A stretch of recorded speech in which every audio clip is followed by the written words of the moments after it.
Hebreus capítulo 11. Bom, eu, na verdade, vou ler só o capítulo 10, versículo 38. O capítulo 11, ora, a fé é a certeza das coisas que se esperam, é a prova das que nós não vemos. Vamos ler o capítulo 10, versículo 38.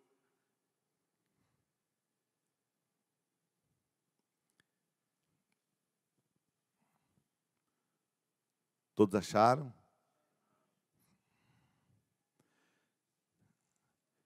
Mas o meu justo viverá da fé, e se ele recuar, a minha alma não tem prazer nele. O meu justo não terá momentos de fé, inspiração de fé, dias de fé, estações de fé. O meu justo terá vida de fé, ele viverá da fé. Se ele recuar, se ele deixa esse ambiente, se ele abandona esse lugar, a minha alma, diz o Senhor, não tem prazer nele. Senhor, e a tua palavra fala conosco e nos abençoa para a tua glória e o teu louvor, em nome de Jesus. Amém. Há não muitos dias, nós falamos um pouquinho aqui sobre um princípio teológico em que eu estava dizendo que a maioria dos teólogos falam, e eu acredito que na base tenham alguma razão, sim, sem dúvida, que o pecado original foi o orgulho.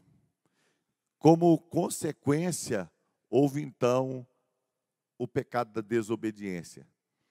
Mas eu tenho crido que o pecado original não foi necessariamente o orgulho, mas tenha sido a incredulidade. Porque o homem colocou Deus em xeque quando descreu do que saiu da boca de Deus. A coisa mais grave que pode acontecer é não acreditar na palavra de Deus. Porque a Bíblia diz que o diabo é um ser maligno e ele é o pai da mentira, porque ele nunca se firmou na verdade. O oposto diz que Jesus é a verdade encarnada. Ele é o caminho, ele é a verdade e ele é a vida. Então, quando o desejo do coração de Deus é ser crido, Deus faz promessas desejando ser crido. Deus faz alianças esperando ser crido. Deus libera a palavra para que quem crê receba a graça e o favor. Então, a palavra do Senhor nos diz que hoje nós somos salvos por crer em Jesus. Apenas acreditar. Apenas crer que Ele é o Senhor e confessar com a nossa boca e no nosso coração convicção plena de que Ele é o Senhor. Por quê? Porque ressalta o fato de que lá no Éden, quando Deus falou com Adão e vinha ter com ele todos os dias, na viração do dia, o diabo disse: não é verdade o que Deus está dizendo. Não é assim como ele diz. Ele só não quer o seu bem, o seu crescimento. Ele vai impedir você de crescer, porque sabe que você está crescendo para ser como Deus. Por isso que Deus trabalha na plataforma da verdade, o diabo do engano. O diabo sempre trabalha com a mentira e com o engano. Agora, olha que interessante. A palavra do Senhor diz, o apóstolo Paulo termina o seu ministério dizendo assim: combati o bom combate, acabei a carreira e guardei a fé. Ainda agora a coroa da justiça me está guardada, a qual o Senhor reto juiz me dará naquele dia, e não somente a mim, mas a todos que amam a sua vinda. Combati o bom combate, completei a carreira, ou terminei a carreira, e guardei a fé. Olha que coisa interessante, ele termina o ministério dele, dizendo que ele teve o cuidado de guardar a fé. A fé parece que deveria nos guardar, mas a Bíblia diz que ela tem que ser guardada, protegida. E quando você olha para o jardim do Éden, você encontra a mesma ordem. Deus colocou o homem no jardim para o lavrar e guardar. Ele deveria ser protegido. E proteger o jardim estava ligado a proteger do engano do diabo. O ataque possível era exatamente o diabo. Ele tinha que proteger para que o pecado não entrasse. Então Paulo, ele faz algo similar, como se estivesse voltando lá no Éden. Tomou o Senhor Deus o homem, o pôs no jardim do Éden para o lavrar e guardar. Gênesis 2,15. Agora, quando nós pensamos na fé, eu particularmente tinha um pensamento assim, que a fé era uma responsabilidade completa e individual de quem conheceu a Jesus. Que era um relacionamento entre o homem e Deus como Deus soberano e poderoso, ele se manifestava ao homem. Porque se Deus é onipotente, onisciente, onipresente, se Deus é todo poderoso, se Ele tem como prerrogativa a soberania, é obrigação de Deus se revelar a nós e não nossa obrigação conhecê-lo. Então Deus se revela ao homem, Deus atrai o homem e o homem então entrega a sua vida para Jesus, fazendo a sua parte, escolhendo pelo seu livre-arbítrio viver com o Senhor Jesus, conhecê-lo, amá-lo e andar na sua presença. Acontece que até aqui eu imaginava que isto era um problema entre o homem e Deus, e que se em algum momento ele estivesse equivocado nisso, e não estivesse manifestando a vida de Deus nele, e se desviasse, isso era um problema certamente da pessoa, porque em Deus não tem falha. Todo desviado, então, era problema do próprio desviado. Toda pessoa que fracassou na fé, problema dele. Toda pessoa que sucumbiu, problema dele, porque Deus não errou. Mas quando nós olhamos para a Bíblia, nós descobrimos que existe muito material para pensarmos mais profundamente sobre o assunto, sobre como desenvolver a nossa fé. Por isso eu comecei uma série de mensagens falando sobre a igreja vivendo uma vida de fé. E o que é uma vida de fé? O tema dessa mensagem, uma fé completa, uma fé plena, uma fé completa. A palavra do Senhor diz que há uma expectativa de Deus em relação à nossa fé. Hebreus capítulo 6, versículo 7 e 9 diz assim: porque a terra, quem bebe a chuva, que muitas vezes cai sobre ela, e produz erva proveitosa para aqueles por quem é lavrada, recebe a bênção de Deus. Mas a que produz espinhos e abrolhos é reprovada, e perto está da maldição, o seu fim é ser queimada. Mas de vós, ó amados, esperamos coisas melhores, e coisas que acompanham a salvação, ainda que assim falamos. Bom, então a Bíblia diz que há uma expectativa, o apóstolo dizendo, há uma expectativa em nós de coisas melhores, porque existe uma terra que recebe chuva, produz uma coisa boa. Tem terra que está sendo regada, que está chovendo sobre ela, e ela está produzindo cactos, abrolhos, espinhos, coisa ruim. Ele diz, mas de vós nós esperamos coisas melhores, coisas que acompanham a salvação. Há pelo menos dois entendimentos aqui. Que seria natural que todo mundo que é salvo produzisse alguma coisa que é pertinente à salvação. Há uma outra verdade, é que embora tem coisas que acompanham a salvação, algumas pessoas não estão frutificando nessa área. Conheceram a salvação, mas não estão frutificando. Olha o que a Bíblia diz. Então uma fé completa, ela tem algumas coisas que Deus espera em nós. Coisas que acompanham a sua salvação. O fato de você ser salvo cria uma expectativa em Deus, uma expectativa na igreja de coisas que acompanham a salvação. Olha o que diz a Bíblia em 1 Pedro, capítulo 1, versículo 5 a 8. Mas, na verdade, eu queria ler o versículo 9 também. Inclusive, o pessoal da mesa, se estiver colocando aqui, eu gostaria de versículo 9. E vós também, pondo nisto mesmo toda diligência, acrescentai a vossa fé. Olha só, o apóstolo Pedro diz assim, e vós também, pondo nisto mesmo toda diligência, não ache que a fé é suficiente. Acrescentai ao fato de crer em Jesus, a vossa fé, a virtude. E a virtude é a ciência, e a ciência é a temperança, e a temperança é a paciência, e a paciência é a piedade, e a piedade é o amor fraternal, ou amor fraternal a caridade. Porque se em vós houver e abundarem essas coisas, não vos deixarão ociosos nem estéreis no conhecimento de nosso Senhor Jesus Cristo. Coloca o versículo 9 aqui para mim, vocês acharam aí na mesa? 2 Pedro, pois aquele em que não há essas coisas é cego. Tem uma outra tradução que diz, é míope. Nada vendo ao longe, havendo-se esquecido da purificação dos seus antigos pecados. Ele diz, tem gente que tem fé, que é salvo, mas que não, a fé dele não foi crescendo com virtude, com piedade, com pureza. E porque ele não foi acrescentando a sua fé, é alguém que ficou enxergando muito pouco, ele não vê nada ao longe. Bom, enquanto eu imaginava que a fé era um problema só da pessoa, eu descobri, primeira coisa, que a fé ela não é completa só porque você aceitou Jesus, que ela precisa de outros nutrientes.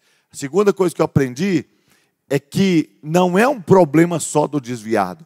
Você sabe que dizem que nós somos 40 milhões de cristãos, 40 milhões de evangélicos, mas diz que para cada um evangélico na igreja, há pelo menos um outro que está fora da igreja. As pessoas, elas não deixam a igreja, elas deixam lideranças, elas deixam pessoas, elas deixam porque foram feridas. E muitas delas estão vacinadas contra o evangelho. Ah, problema dele, ele é que não foi fiel com Jesus, o Espírito Santo é que tem que fazer a obra. Deixa eu te mostrar alguma coisa que está escrito na fé, na Bíblia. Romanos 14, eu comecei a estudar e descobri muitas coisas. Eu vou ler algumas coisas para vocês, porque o tempo desse culto, ele avua. Ora, quanto ao que está enfermo na fé, recebeu não com contenda sobre dúvidas. Porque, primeira coisa, a Bíblia destaca que existem algumas pessoas que, mesmo sendo crente e salvo, diz a Bíblia assim, existe alguém que está entre vocês que é doente na fé. Em outra tradução diz, ao débil na fé. O que é débil? Alguém frágil, alguém fraco.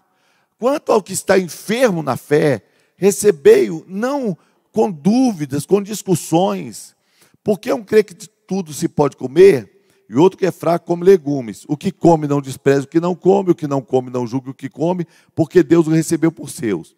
De maneira que cada um de nós dará conta de si mesmo a Deus. Assim que não nos julguemos mais uns aos outros, antes seja o nosso propósito, não por tropeço ou escândalo ao irmão. Bom, agora a Bíblia começa a abrir um campo para que você saiba da sua responsabilidade. A palavra do Senhor está dizendo que eu e você temos uma responsabilidade para com o outro de não pôr tropeço. Sabe por que as pessoas caem? Porque de vez em quando eu não cumpro o meu papel. Em vez de amar as pessoas, eu pego alguém que já está fraco e digo para ele, mas você é fraco demais, você não sabe nada da Bíblia, você, rapaz, do jeito que você está vindo na igreja, é melhor nem vir. E eu ponho o quê? Um tropeço diante dele. Eu ponho um escândalo diante dele. De vez em quando eu sei tanto, e a Bíblia diz, aquele que cuida saber alguma coisa, ainda não sabe como convém saber. O saber incha, o amor edifica. De vez em quando a gente fica tão cheio de nós mesmos, da nossa fé, que ficamos orgulhosos de sermos salvos de graça por meio dessa fé. Ficamos orgulhosos até da nossa humildade. E a gente acaba não percebendo que muita gente que está fora da igreja pode estar por responsabilidade da igreja que não entendeu o seu papel. Eu sei, estou certo no Senhor Jesus, que nenhuma coisa é de si mesma imunda, a não ser para aquele que a tem por imunda, para este é imunda. Mas se por causa da comida se contrista teu irmão, já não andas conforme o amor. Olha o que diz depois. Não destruas por causa da tua comida aquele por quem Cristo morreu. Não é o diabo. Está dizendo para mim e para você que nós temos em nós poder para destruir o irmão. Não por causa da gente, mas porque às vezes ele é fraco. Porque às vezes ele está precisando de um cuidado mais amoroso. A verdade que está dentro de você pode ser grande demais, ela pode estar gritando. A verdade que está dentro de você pode ser tão poderosa que ela pode estar gritando. E você está acostumado a ganhar discussões, está acostumado, e às vezes até com boa intenção, esse irmão precisa melhorar, precisa crescer. Mas dependendo do remédio que você dá para ele, o remédio pode ser pior que a doença. E a Bíblia diz que nós podemos ter o poder de destruir o irmão. Percebeu agora que o problema da fé não é problema só dele? Um dia Caim matou Abel e eles perguntaram, Deus perguntou para ele, onde está o seu irmão? Ele falou, sou eu o guardador do meu irmão. O discurso do homicida é, eu não tenho nada com isso, eu não tenho que ficar cuidando do meu irmão, eu não sou o guardador do meu irmão. O discurso do homicida, eu não sou quem tem que cuidar do meu irmão. Por causa da tua comida, não destruas por causa da tua comida aquele por quem Cristo morreu. Não seja, pois, blasfemado o vosso bem, e etc. Vou para o versículo 19. Não. Porque o reino de Deus não é comida nem bebida, mas justiça, paz e alegria no Espírito. Agora olha o versículo 18, irmãos. Porque quem nisto serve a Cristo, agradável é a Deus e aceita aos homens. Você serve a Cristo na paciência com seus irmãos. Você serve a Cristo no amor com os irmãos. Você serve a Cristo em cuidar da fé do irmão. Você serve a Cristo em fortalecer o irmão. E isso é agradável a Deus. Quem nisto serve a Cristo, agradável é a Deus e aceito aos homens. Uma das coisas que Deus quer nos qualificar é para não apenas ser agradável para Deus, mas também para ser amado pelos homens, aceito pelos homens. Porque tem pessoas que Deus se agrada, mas que os homens não gostam. Às vezes ele procura viver em santidade, mas é um radicalismo tão grande que ele não está servindo a Cristo como deveria. Agora o versículo 19. Sigamos, pois, as coisas que servem para a paz e para a edificação de uns para os outros. Bom, não só você não tem a missão de não destruir o seu irmão, como você tem a missão de edificar. Não dá para viver uma fé completa, e o meu justo viverá da fé, e se ele se recuar, a minha alma não tem prazer nele. Não dá para viver uma vida completa independente da igreja. Não dá para viver uma vida completa em Deus se você não estiver comprometido em edificar o irmão. O irmão que está afastado, o irmão que está triste, o irmão que está sumido, o irmão que está desanimado, é responsabilidade nossa. Se isso não nos incomoda, pode fragilizar a nossa fé. Deus pode não estar se agradando de nós. Você é minha responsabilidade. A sua fé é minha responsabilidade. A sua saúde espiritual é minha responsabilidade. Te amar como Cristo amou é minha responsabilidade. É minha responsabilidade. Quem não entender isso, não está vivendo da fé. O meu justo viverá da fé. Se ele recuar, a minha alma não terá prazer nele. Não destrua por causa da tua comida. Outra vez, versículo 20. A obra de Deus. É verdade que tudo é limpo, mas... Versículo 21. Bom é não comer carne, nem beber vinho, nem fazer outra coisa que teu irmão tropece. Ou se escandalize ou enfraqueça. Já viu muita gente fraca, escandalizado, triste? Por quê? Por causa da gente que sabe muito. Por causa de gente que não faz a menor diferença o jeito que fala com o irmão. Sabe, os irmãos que trabalham lá no estacionamento? Eles são os pastores do estacionamento. Então eles estão lá para te servir e cuidando. Eles chegam uma hora antes para pôr o carro no lugar e ajeitando, ajustando. E pagam um preço tão alto. O irmão falou comigo, pastor, nem meia candle.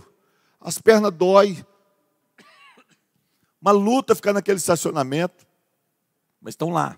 Diácono ali atrás trabalhando, pessoal na intercessão. Fala, Jesus, fala com eles. Mas sabe o que acontece? Aquele irmão chega e cuida do seu carro e você tem que ter um coração tão grato. E às vezes ele vai lá com a régua medir, irmão, você está 2 centímetros fora do lugar, o irmão pode fazer uma manubrinha. Aí você fica chateado. Bom, eu até acho que você precisa ser muito grato e fazer o que ele pediu. Mas eu queria dizer para todos que estão servindo na igreja, tem muita gente servindo em muitas áreas, que é muito melhor perder uma vaga no estacionamento do que um irmão. E se o irmão chegar lá e estiver aborrecido, e ele não quiser estacionar torto o carro dele, não perca o irmão. Oh, rapaz, ficou até bom essa vaga desse jeito. Seja muito bem-vindo. Sorria. Ame o irmão com a sua paciência. Ame o irmão com o seu carinho. Ame as pessoas. Se importe com elas. As pessoas só são importantes quando é importante para elas, é importante para nós. Você precisa se importar. Vocês que estão no estacionamento. Tem uns lá, mas eles vão ouvir de outro dia. Mas olha só. Bom, agora nós entramos em... Eu vou rapidamente aqui, senão o tempo não dá. Capítulo 15 de Romanos.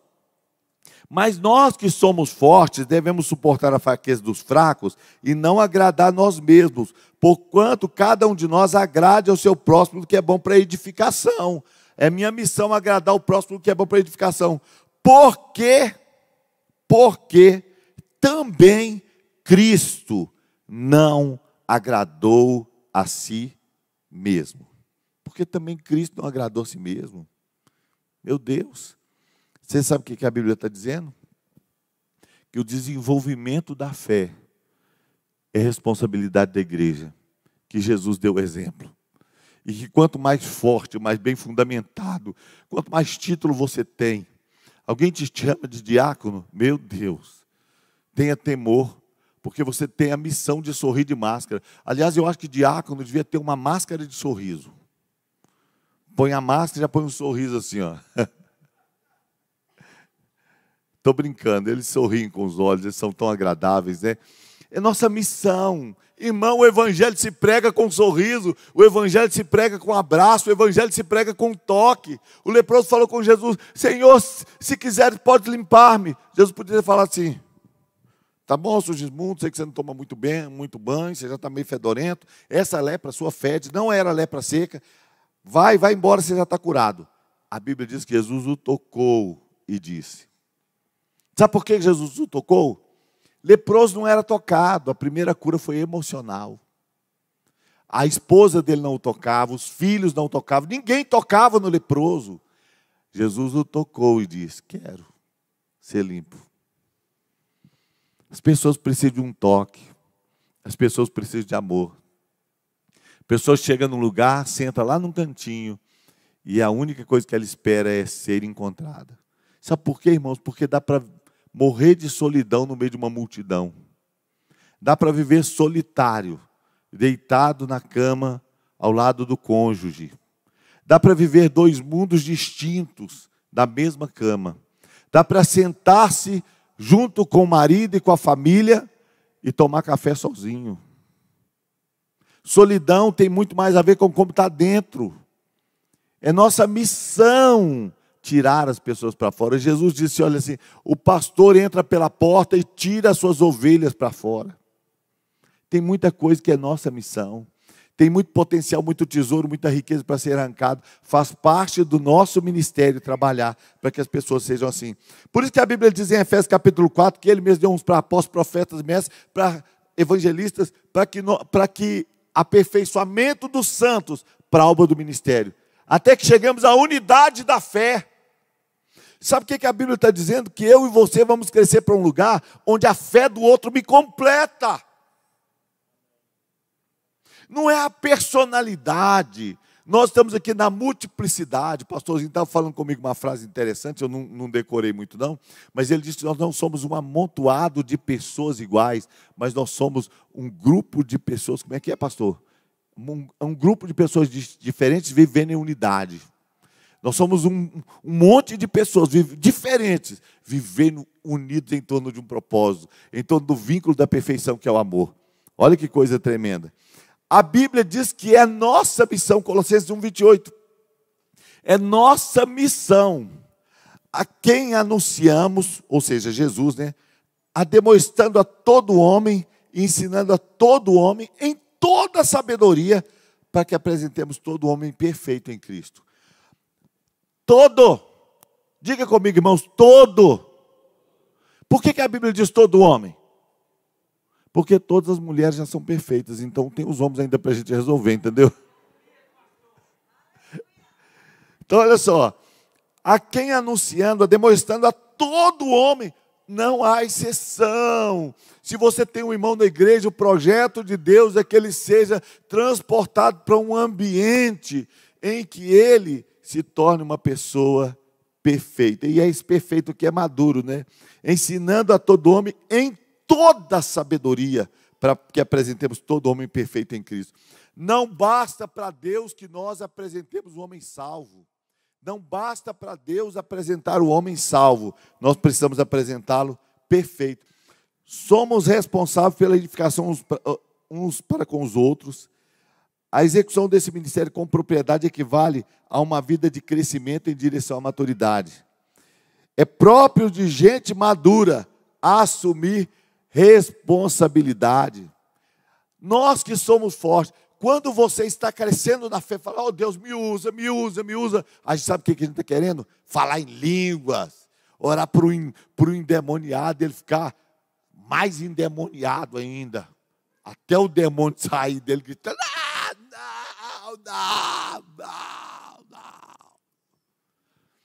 Mas a Bíblia diz que você pode ser usado por Deus, primeira coisa, sabendo quem você é na ordem do dia.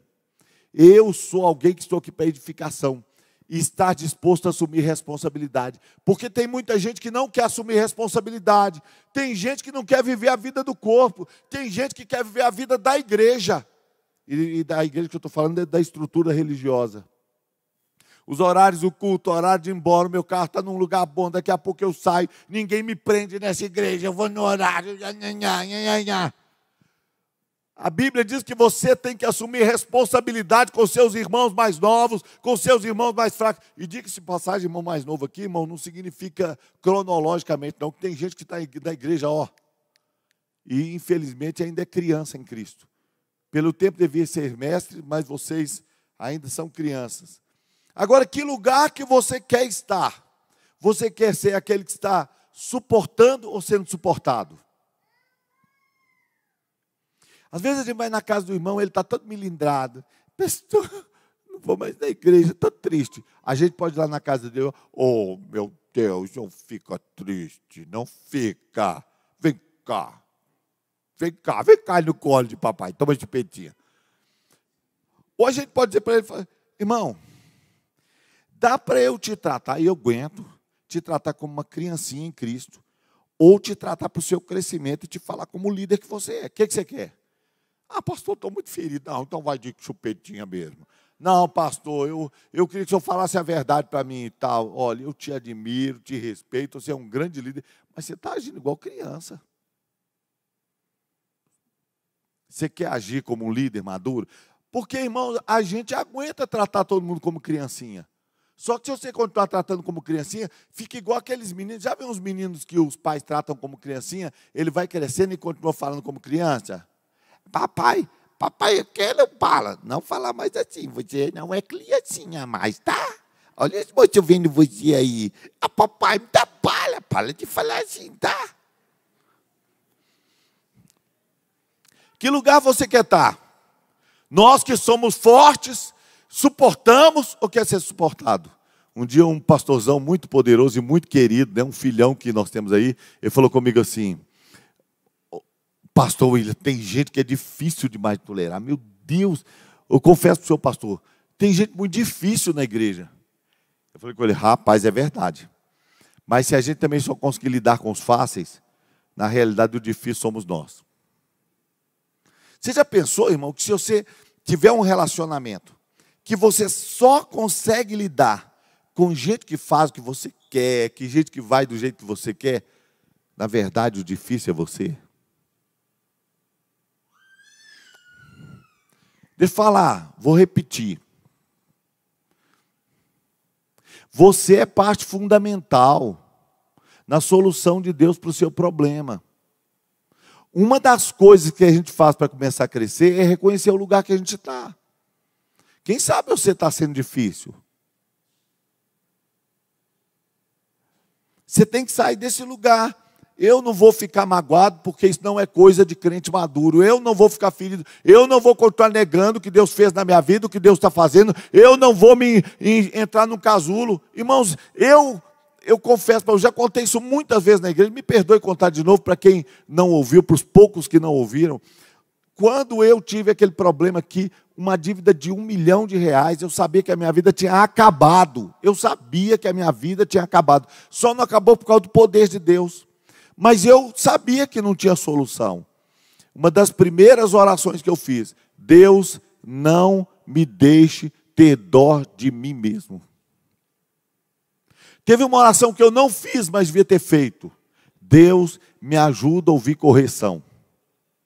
Porque você sabe, irmãos, que a coisa mais difícil que tem é quando você está por baixo e ainda tem que ouvir correção.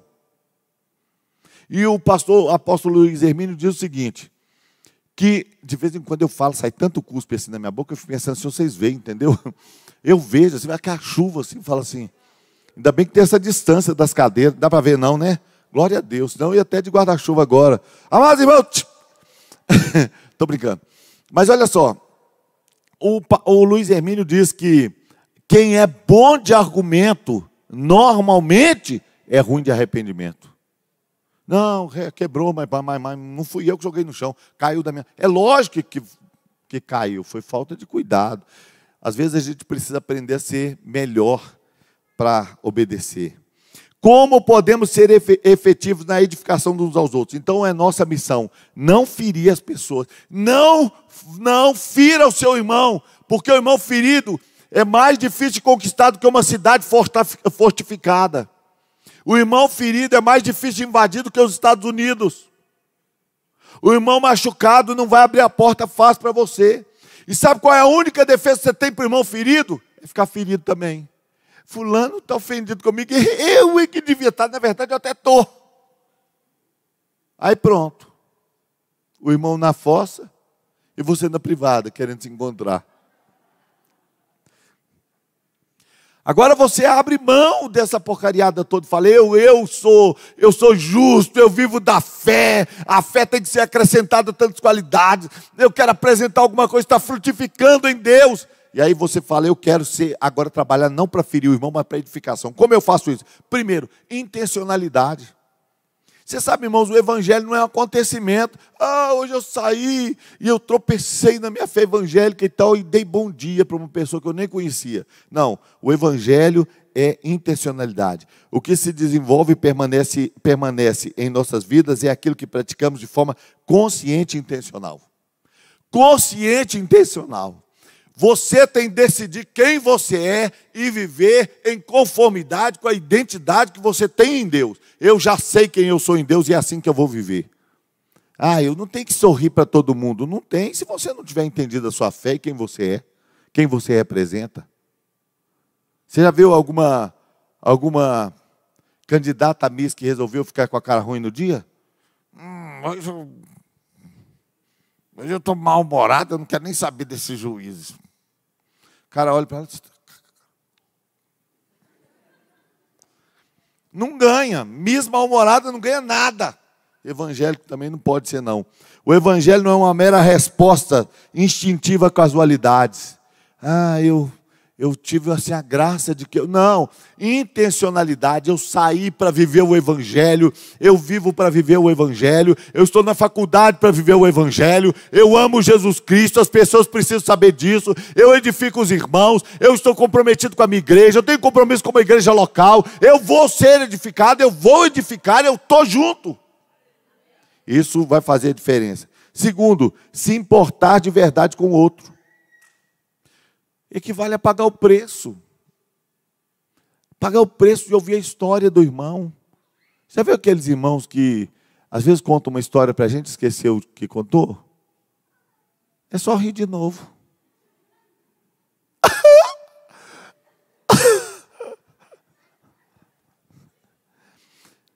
Acreditar que Deus não nos daria um destino para fracassarmos. Deus não te deu uma missão para você fracassar, para você pisar na bola. Deus te deu um ministério para você crescer e ser edificado. Deus não chama os capacitados, Deus capacita os chamados. Deus nunca quer sabotar você, Ele quer te usar. Deus não quer te sabotar, Deus não quer ver você. Deus, eu não aguento, tentei edificar, mas não vou conseguir. Deus quer te usar. Acredite que Deus te chamou para o sucesso. Acredite que Deus te chamou para amar e ser amado. Acredite que Deus te chamou para ser bem-humorado. O pastorzinho fala comigo muito sobre os 5 H's do homem. É 4, ainda bem, porque eu não estou lembrando nem os 4. Humanidade, humildade, humanidade, honestidade e humor. Quem criou esse negócio foi muito feliz, porque falar que um dos H's do homem é o humor. Gente, coisa boa esse bem-humorado, não é? Já viu as mulheres que falam? Mulher tem disso, né? Quando eu acordo tão mal-humorada. Enquanto eu não tomo café, tem que me dar meus 5 minutos. Ô, irmão, misericórdia. Quem está caçando uma mulher dessa para casar? A gente casa enganado. Mas quem está caçando uma mulher dessa para casar? Se você for dessa mal-humorada de manhã, nem conta. Finge. Você pensou se acordar? Bom dia! Vai para o inferno.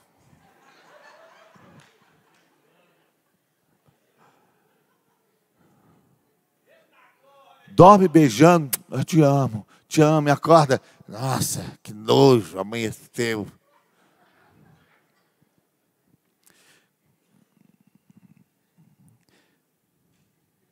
Entender que nosso esforço em edificar, ponto 4, o outro produz mais em nós do que neles mesmos.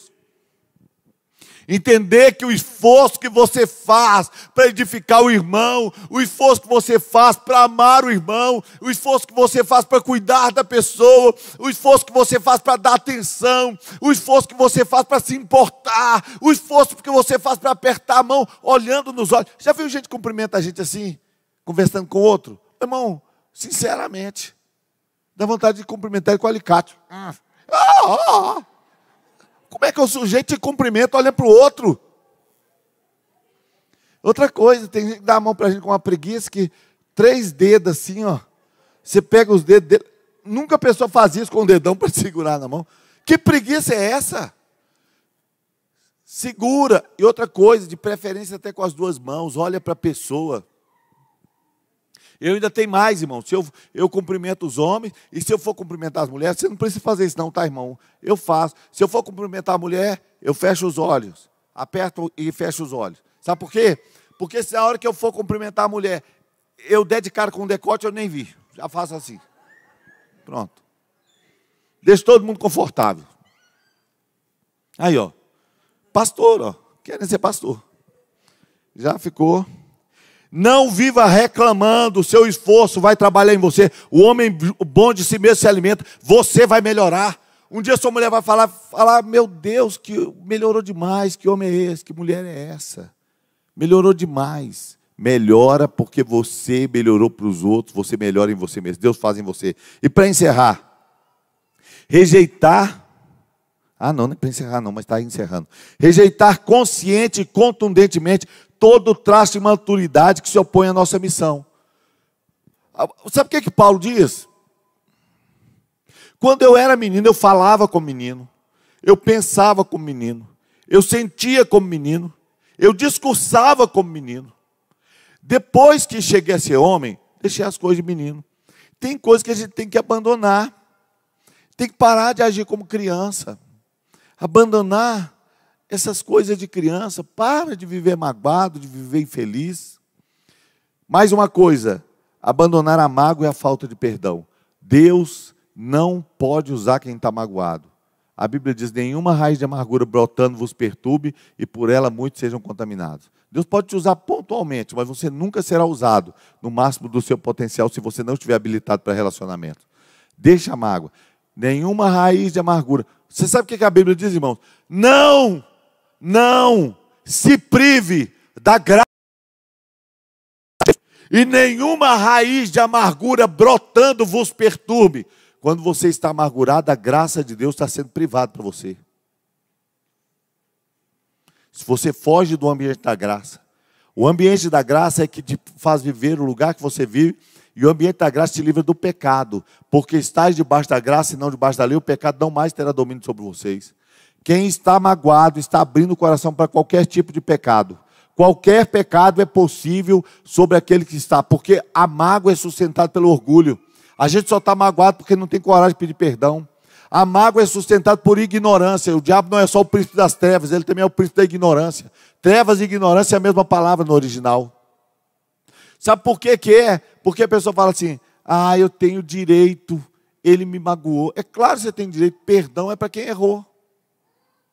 Perdão é fazer como diz Filipenses, de sorte que haja em vós o mesmo sentimento que houve também em Cristo Jesus, que sendo em forma de Deus, não teve por usurpação ser igual a Deus.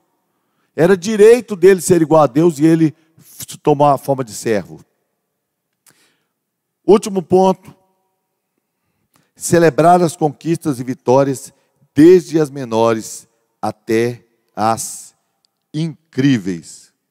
Você sabe, irmãos, que a gente precisa aprender a celebrar as pequenas vitórias, as pequenas conquistas.